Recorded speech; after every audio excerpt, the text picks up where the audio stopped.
What's up, everybody? Welcome to the Chris Gunther Show. Thank y'all so much for watching. Remember, like and share this video. I would greatly appreciate it.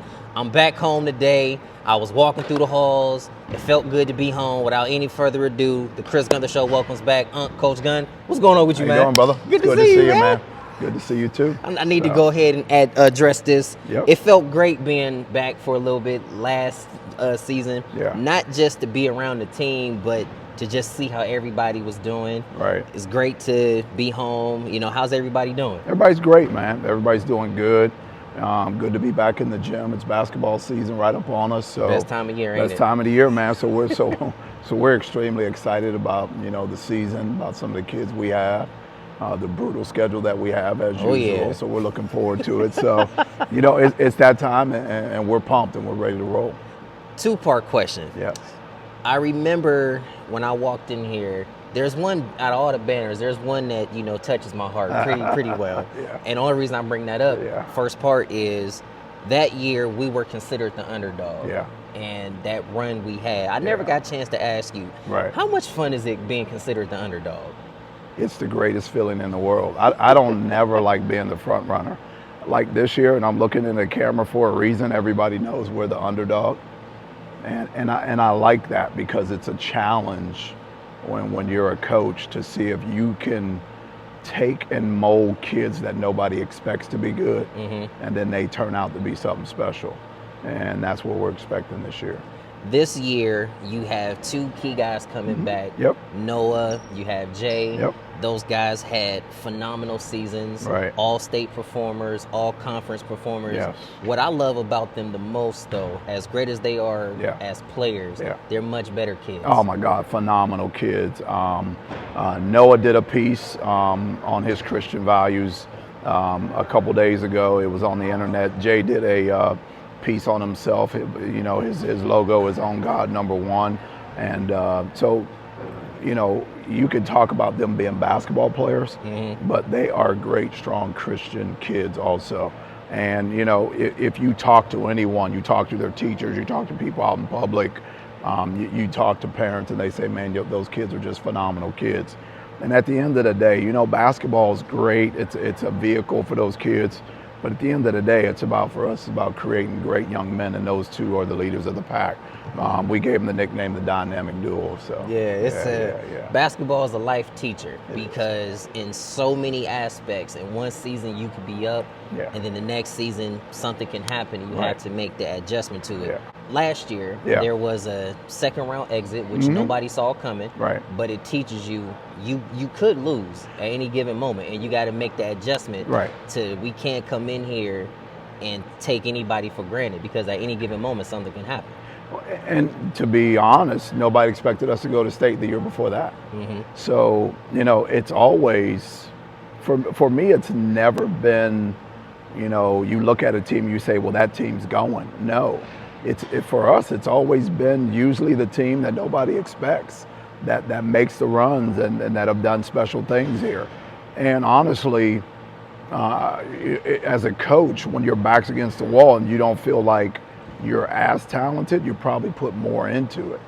Sometimes the year we went to state, I'm like grinding hard, and then you don't expect to get there, and you do, and then you come back the next year and you're like, man, what do we got to do to get back there? And it's like winning a Super Bowl. You win the Super Bowl, most guys don't grind as hard when they go to the Super Bowl. It's when you haven't had that success that you grind harder. So maybe from my standpoint, because I'm always evaluating myself, I don't know if I pushed as hard as I did the year before, and that's on me. But I can promise you this year, after that early exit last year, that we're gonna be gritty, we're gonna grind, we're gonna prep, we're gonna do better than we ever had as a staff. To be honest, I'm coming down on the end of my career. That could be 4 years, could be 5 years, could be 1 year, could be 2 years. I don't know, but I know the light is at the end of the tunnel. It's coming down soon, and I don't know how soon that is. So I want to do some special things before I exit here. As somebody that went through this program, as someone that now is on this part, broadcasting, you've made everything look a lot easier than it really is. That is so funny. Made things look easy. Oh, man. Because you are the most winningest coach in the history of this school. I'm not 100% sure if I can say you have the most wins in Mahoning Valley, but I'm sure you're up there. Yeah. And I know there's one thing that you still want to get before you hang it all up. You know, it's funny, if you ever hear Michael Jordan talk, one of his biggest comments is that I made it look too easy. And people don't realize, like, the stress of being like if you like really, really love this, like my partner that I talk to all the time is Steve Arnold. Like we put our heart and souls into this thing. Sure did. Like I don't sleep at night. No. There's been times I've cried. I mean, it's not easy, brother. It is a tough position to be in when your heart's into it. Like I know some coaches that, they can lose and don't have success and they can go home and everything's just fine and life's good. For me, it's not like that. If I ain't winning and I'm not having success, I feel like my life's out of order. So, when you're passionate about something and you're not having the success you think you should have, then you're not okay with that. And that's how winners are. So, that early exit last year, I'm not comfortable with that. So it makes me grind harder. I've had a lot of success here. I'll end up being the all-time winningest coach here. And everybody who knows me, that stuff's not important to me. It's, like our boy D is getting married on Saturday. Yes, sir. That stuff's important. I get to go to his wedding. I get to see what JJ's doing. I get to see what you're doing. Those are the important things. Like all the guys that were here at the beginning to make me successful and see how they're doing in life. That's the great part. I've won a lot of games. I don't remember too many wins, but I can remember them losses that hurt bad. Yeah, there's a lot. Those are the things I remember. The losses, not the wins. The wins, they're cool, but it's those losses that keep you up at night. They keep you going. I don't know if we've ever had a chance to chop it up about this one, but I remember, I want to say it might have been my sophomore year, we had a game on the road against Toledo Sky. Oh. And I'll never forget this, as God is my witness. Even though we were losing, I got inserted. We started coming back. You pulled me to the side and was like, all right, now, look, at some point, you got to score. Yeah. I was like 1-4 flat. And I just went. I felt great. Yeah. And then you were starting to kind of pour into me a little bit and tell me, look here, we going to need you, so you better be ready. Oh, yeah. And fast forward to here we are now. Yeah. And you see the season is right around the corner. I was somebody that you kind of was like, wait a minute, there could be something here. Who are you looking at and saying, wait a minute, there might be something here? So the two guys we know are Noah and Jay. Everybody knows that. There's 2 or 3 guys right now that we're looking at. Nick Marlukin, Alex Simon, Eddie, and then there's a couple of freshmen that are looking really good right now. I'm not going to mention their names yet because they have to earn that respect to get their names mentioned. All facts. And George Camuso. I mean, we got 8 guys that we feel like are going to be solid. The challenge is, are they willing to play that gritty, nasty, tough, defensive type basketball in order for us to be successful? Like, guys don't realize the year we went to state a few years ago, it wasn't that we were majorly outscoring everybody, it's that we were shutting teams down. Sure were. And that's what it's about for us. If we can defend and we can take teams out of what they do well, we'll have a chance to be successful. And we're implementing a new defense that it's going to take guys game 15 to figure it out. I can promise you that. As I look into this camera, you know what? I won't show it for the first couple games, but once we show it, it's going to take guys a long time to figure our defense out. And that's what I'm about. I'm a defensive guy. We got this new system that we're putting in. We're excited about it. We're excited about our kids. And we want to shine some light on the school. That's what it's about for me. I've been here 23 years.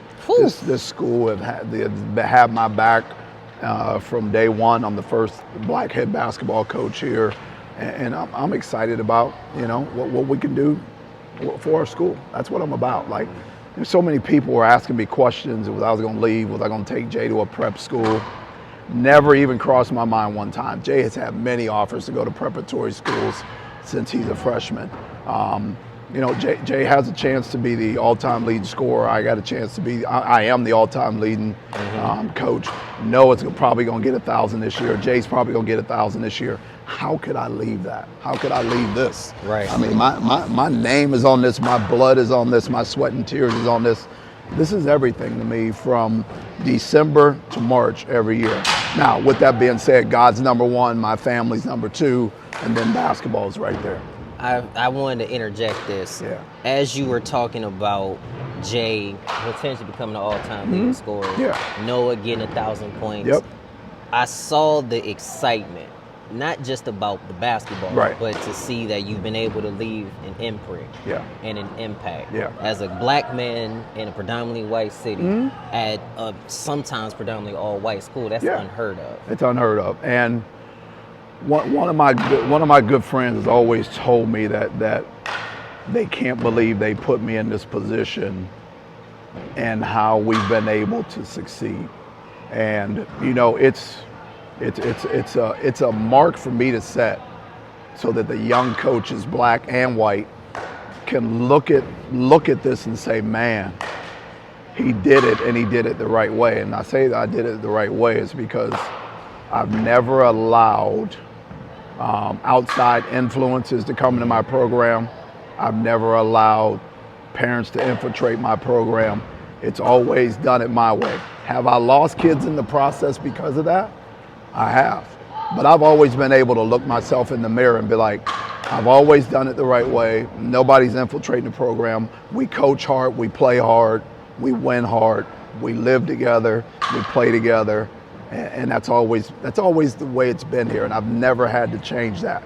Have I had to change my ways in some sense to not be so brutally tough? Of course I have. I mean, if you look at guys like Bobby Knight and those guys, I just don't think they were able to make the change, so it hurt them in the long run. You still have to be able to relate to kids at some point, and they have to be able to relate to you. So I've had to make some changes and you know, in the way I coach and how I deal with kids. But in between the lines, I'm still brutally tough and I'm brutally honest. A lot of the things that I've had to encounter, I understand that I had a foundation when I was a kid. When I was a kid, I came in here and saw the toughness. And then I went through it and saw it. And there have been plenty of obstacles that I've encountered where I was like, I can handle this. I was like, because, you know, there was this one guy I played for that was a little bit more tougher on me than usual. And it's so much I wish I could say on camera, but I'm going to leave it there. Right. But as we get ready to jump out of here, the season is getting ready to tip off. When's opening night? So we open up here December 5th at Canton Central Catholic. You got to remember, Canton Central Catholic has been to the region over 5 years in a row. Sure have. So we have to go there. It's going to be a tough battle. You know, they lose a couple guys that were really good, but some of their younger guys are very talented. They have a 6'8" kid who's pretty good. So, you know, we're going to have to go over there focused. We're going to have to be ready to roll. We're going to have to be ready to play. And, you know, in order for us to be successful, the key for us is, once again, how we play defensively. And number two, the camaraderie, that and how we bring it. The one thing that we talk about this year, we're not as big as we've been in the past.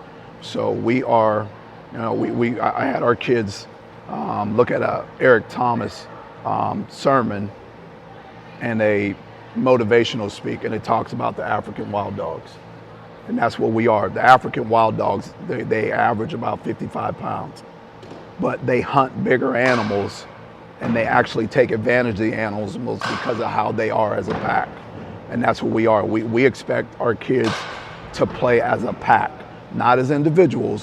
We're going to do things as a pack, as a group, and we expect to be successful that way. So if I can get these kids to buy in and they start loving each other and liking each other, then we'll have a chance to be successful. Before we get out of here, if anybody wanted to maybe sponsor a team dinner or connect with a team, how can they do that? They can text me or call me at 330-219-5787, or they can email me at defensefirst@hotmail.com. Look at that, defense first, because that's what I'm about. It's crazy how it's still defense first. You've had this since I was a kid. You ever think about maybe changing the email just a little bit? Never. No, my email, my phone. I used to have the logo on my car. Yeah, you sure did. Yeah, I mean, it's just, it's what it's about for us. And you know, a lot of college coaches, when they contact me, they're like, I like that email because that's what I'm about first. Yeah, 1,000%. Yes, I yeah. appreciate you because I know you don't do this with everybody. Yes, all This right. is a lot Thank of you. fun. Love you, man. Love you, Thank man. Love you. Yeah. Be sure y'all like and share this video. Coach Gunn on the Chris Gunther Show. Thank y'all so much for watching. I'll see y'all next time. Gotta go.